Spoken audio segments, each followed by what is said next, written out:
Shalom, selamat malam Bapak Ibu, Saudara-saudara yang dikasihi Tuhan Yesus Kristus. Kita jumpa lagi dalam renungan malam pada hari ini. Firman Tuhan yang menjadi berita sukacita diambil dari Yunus 1 ayat 1 sampai 16. Sebelum kita membaca firman Tuhan, marilah kita berdoa. Allah Bapa yang bertahta di kerajaan surga, Allah yang kami kenal di dalam nama anak-Mu Tuhan Yesus Kristus. Sungguh kami berterima kasih pada malam hari ini Tuhan boleh menyempatkan kami kembali Tuhan untuk membaca sebagian dari firman Tuhan.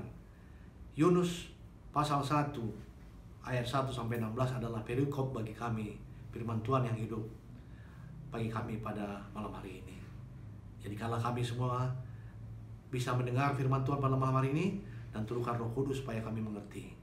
Di dalam nama anak-Mu Tuhan Yesus Kristus kami telah berdoa dan mengucap syukur. Amin. Demikianlah firman Tuhan, saya bacakan untuk kita. Yunus 1 ayat 1 sampai 16. Datanglah firman Tuhan kepada Yunus bin Amintai. Demikian, bangunlah, pergilah ke Niniwe, kota yang besar itu. Berserulah terhadap mereka, karena kejahatannya telah sampai kepadaku. Tetapi Yunus bersiap untuk melarikan diri ke Tarsis, jauh dari hadapan Tuhan. Ia pergi ke Yafo dan mendapat di sana sebuah kapal yang akan berangkat ke Tarsis. Ia membayar biaya perjalanannya, lalu naik kapal itu untuk berlayar bersama-sama dengan mereka ke Tarsis, jauh dari hadapan Tuhan. Tetapi Tuhan menurunkan angin ribut ke laut, lalu terjadilah badai besar, sehingga kapal itu hampir-hampir terpukul hancur. Awak kapal menjadi takut, masing-masing berteriak kepada Allahnya, dan mereka membuang ke dalam laut segala muatan kapal itu untuk meringankannya. Tetapi Yunus telah turun ke dalam ruang kapal yang paling bawah dan berbaring di situ, lalu tertidur dengan nyenyak. Datanglah nakoda mendapatkannya sambil berkata, "Bagaimana mungkin engkau tidur begitu nyenyak? Bangunlah, berserulah kepada Allahmu. Barangkali Allah itu akan menghindarkan kita, sehingga kita tidak binasa." Lalu berkatalah mereka satu sama lainnya, "Marilah kita buang undi, supaya kita mengetahui karena siapa kita ditimpa oleh malapetaka ini." Mereka membuang undi, dan Yunuslah yang kena undi. Berkatalah mereka kepadanya, "Beritahukan kepada kami, karena siapa kita ditimpa oleh malapetaka ini? Apa pekerjaanmu dan dari mana engkau datang? Apa negerimu dan dari bangsa manakah engkau?" Sahutnya kepada mereka, "Aku seorang Ibrani. Aku takut akan Tuhan, Allah yang empunya langit, yang telah menjadikan lautan dan daratan." Orang-orang itu menjadi sangat takut, lalu berkata kepadanya, "Apa yang telah kau perbuat?" Sebab orang-orang itu mengetahui bahwa ia melarikan diri jauh dari hadapan Tuhan. Hal itu telah diberitahukannya kepada mereka. Bertanyalah mereka, "Akan kami apakah engkau? Supaya laut menjadi reda dan tidak menyerang kami lagi, sebab laut semakin bergelora." Sahutnya kepada mereka, "Angkatlah aku, campakkanlah aku ke dalam laut, maka laut akan menjadi reda dan tidak akan menyerang kamu lagi. Sebab aku tahu bahwa karena akulah badai besar itu menyerang kamu." Lalu berdayunglah orang-orang itu dengan sekuat tenaga membawa kapal itu kembali ke darat. Tetapi mereka tidak sanggup, sebab laut semakin bergelora menyerang mereka. Lalu berserulah mereka kepada Tuhan. Katanya, "Ya Tuhan, janganlah kiranya Engkau membiarkan kami binasa karena nyawa orang ini, dan janganlah Engkau tanggungkan kepada kami darah orang yang tidak bersalah. Sebab Engkau, Tuhan, telah berbuat seperti yang Kau kehendaki."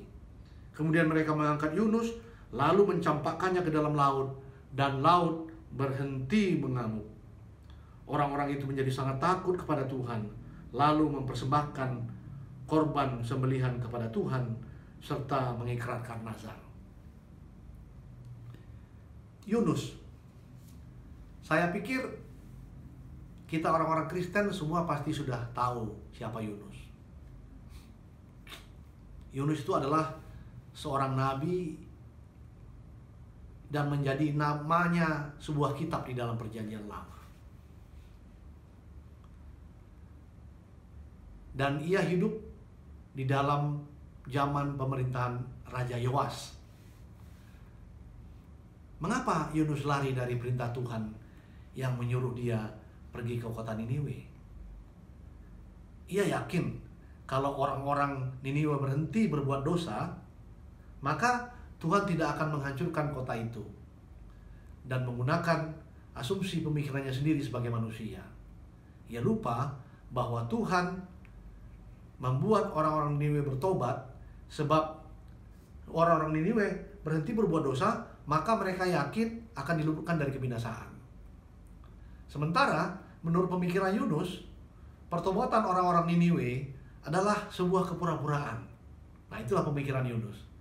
Pemikiran inilah yang membuat Yunus melawan perintah Tuhan, sebab beranggapan nanti Tuhan akan membatalkan rencananya membinasakan orang-orang di kota Niniwe. Artinya Yunus mendahului rencana Tuhan, seakan-akan dia sudah tahu ujung dari rencana Tuhan tersebut.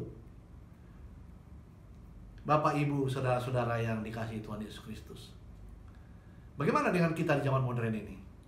Apakah kita pernah menjadi seperti Yunus modern dengan kemampuan berpikir, yakin, tahu bahwa rencana Tuhan itu bisa kita ketahui meskipun semua itu belum terjadi?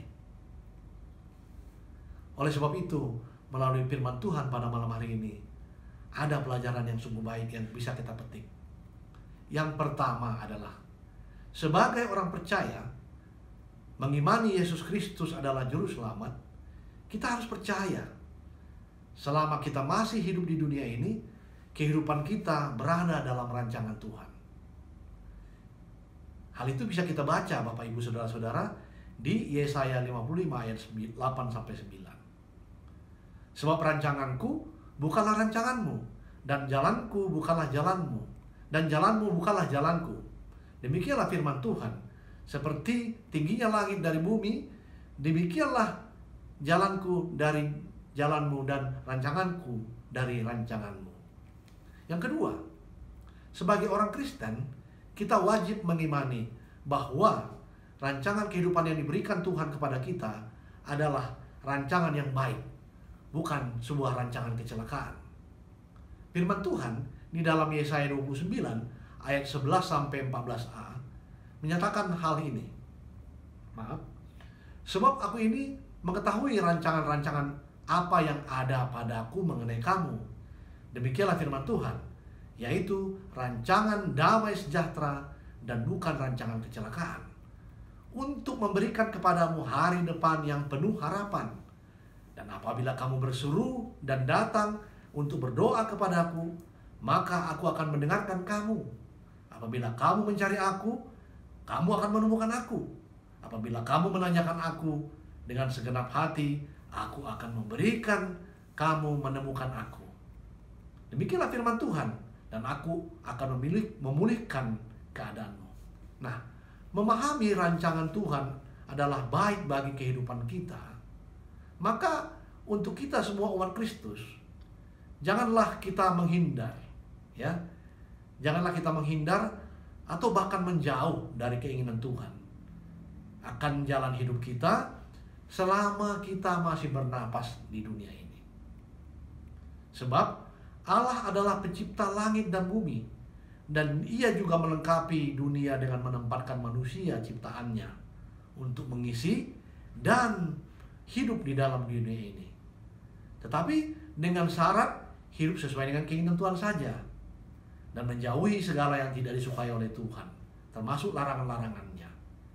Inilah fakta dalam kisah perjalanan hidup Yunus. Setelah ia tahu keinginan Tuhan agar ia berangkat menuju kota Niniwe, Yunus malah melarikan diri. Sebab ia lebih mengutamakan logika kepandaiannya, pikirannya secara manusia, seakan-akan ia sudah tahu rancangan Allah di dalam pikirannya. Padahal rancangan Tuhan untuk Yunus pada akhirnya tidak seperti yang diperkirakan oleh Yunus.